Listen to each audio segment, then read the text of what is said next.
안녕하세요 여러분, 국제노무법인의 이무영 팀장입니다. 3월 내내 고용산재보험료에 대해서 말씀드리고 있어요. 이번 시간에 굉장히 중요한 시간이라고 말씀드렸습니다. 우리 회사가 원도급이건 하도급이건 혹은 제하도급이건 이번 시간은 무조건 중요한 시간이 될 테니까요. 여러분 귀를 기울여 주시기 바랍니다. 자, 그럼 바로 들어가도록 할게요. 저번 시간까지 제가 여러분들께 말씀드렸던 건 하도급 혹은 원도급에 어떤 보험료를 내야 되는지, 그리고 우리 회사의 매출 중에 어떻게 골라내야 되는지에 대해서 말씀드렸습니다. 이번 시간에는 여러분들이 굉장히 기대하고 계시는 총노무비의 산정 부분입니다. 그래서 노무비에는 도대체 어떤 것들이 있고, 어떤 것들을 우리가 건설 현장의 노무비라고 부르고, 어떤 것들은 넣어야 되고, 어떤 것들은 왜 빼야 되는지, 거기에 대해서 말씀드리는 시간을 갖도록 하겠습니다. 자, 그럼 같이 화면을 보시면 노무비의 정리라고 되어 있습니다. 노무비는 도대체 어떤 것들이 있을까요? 건설업을 제외한 우리 일반 업종이라고 생각해 봅시다. 노무비에는 뭐가 있죠?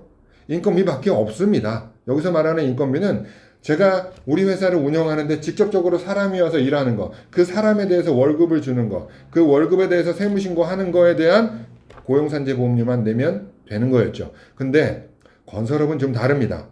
내가 직접적으로 사용하지 않은 노무비까지 내가 사업주기 때문에 다 아울러서 내줘야 된다라고 하는 건데, 이 부분에 대해서 조금 헷갈리신 분들은 2강, 3강을 좀 참고하시면 좋으실 것 같아요. 거기 제가 자세히 풀어놨거든요. 개념 부분에서. 그래서 그거는 이해하셨다 생각하고, 자, 본론으로 들어와서 그럼 건설업의 노무비는 어떤 것들이 있을까요? 4가지가 있습니다. 거기에 대해서 살펴보도록 할게요. 첫 번째, 보험료 산정이 되어지는 기준 노무비.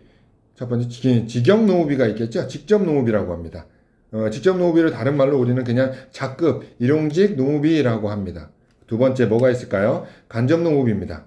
간접 노무비는 여러분들이 이해하기 쉽게 어떤 노무비를 얘기하는 거냐? 우리 건설회사의 본사 상용직 근로자예요.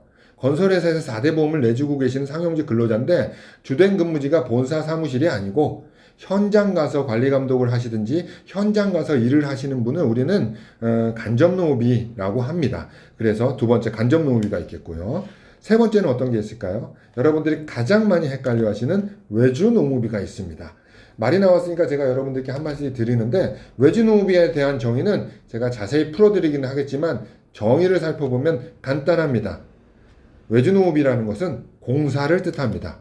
공사에는 어떤 것들이 구성되어 있을까요? 재료비, 노무비, 경비로 구성되어 있죠. 즉 아무리 세금기한서 금액 안에 재료비 포지션이 크다, 노무비 포지션은 굉장히 소소하다 하더라도 노무비가 일부라도 들어있으면 재료비와 노무비가 섞였기 때문에 이거는 공사다 라고 이해하시면 될 것 같아요.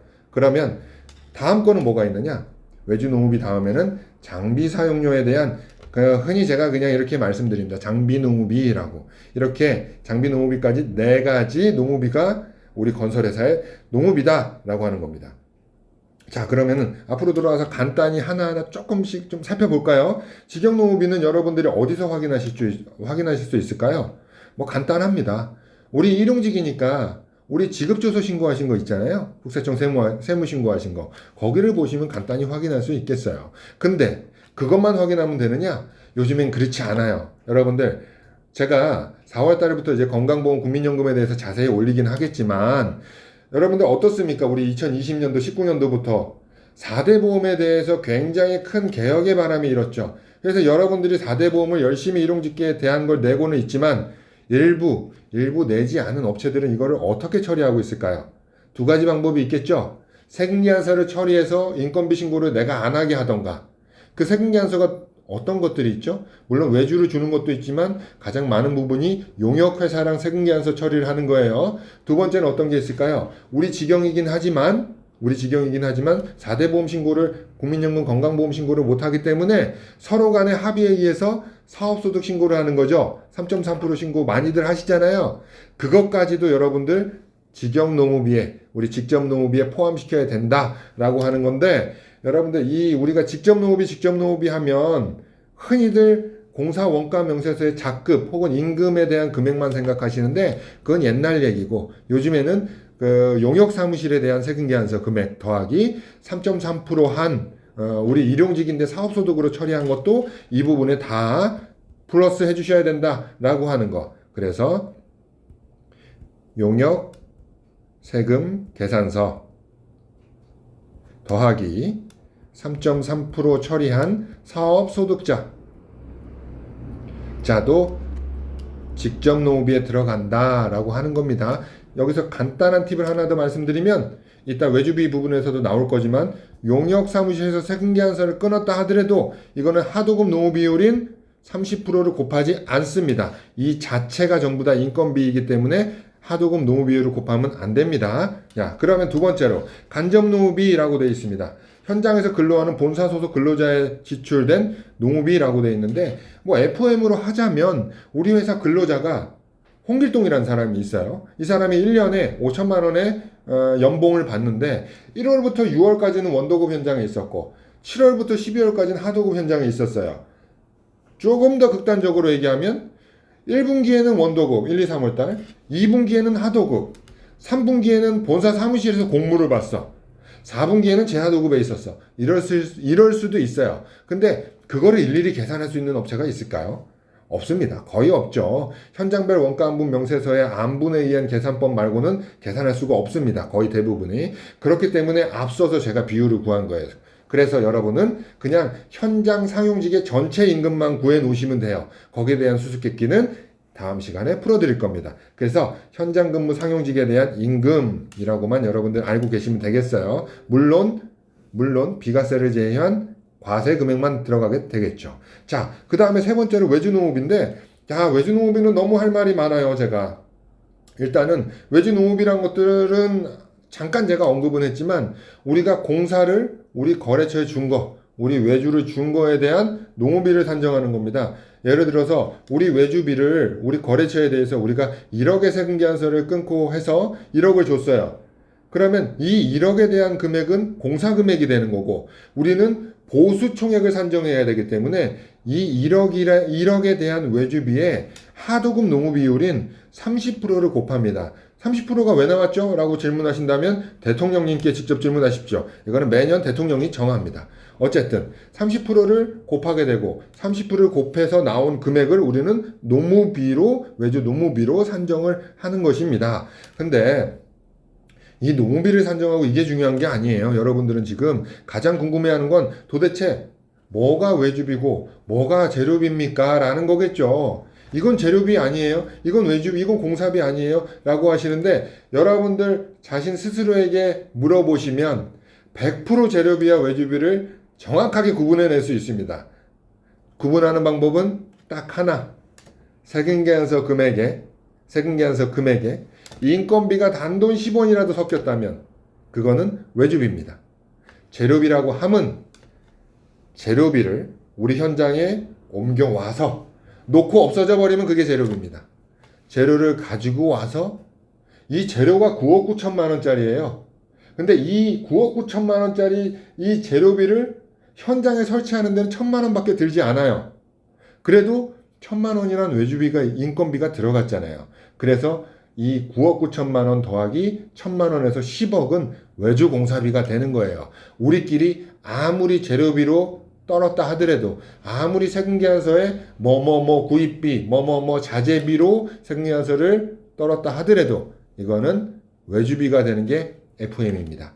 그래서 제가 뒷시간에는 공단 조사를 기준으로 해서 도대체 근로복지공단은 조사를 나오면 어떤 걸 기준으로 우리 외주비를 다 잡아낼까요? 라고 하는 거에 대한 주제를 놓고 조금 더 심층 깊게 얘기를 나눠보도록 할 건데 일단은 여기서는 외주비와 재료비 혹은 다른 것들과의 구분에 대해서 간단히 말씀드리면 외주비는 인건비가 섞인 모든 자재비는 외주비로 보셔야 된다.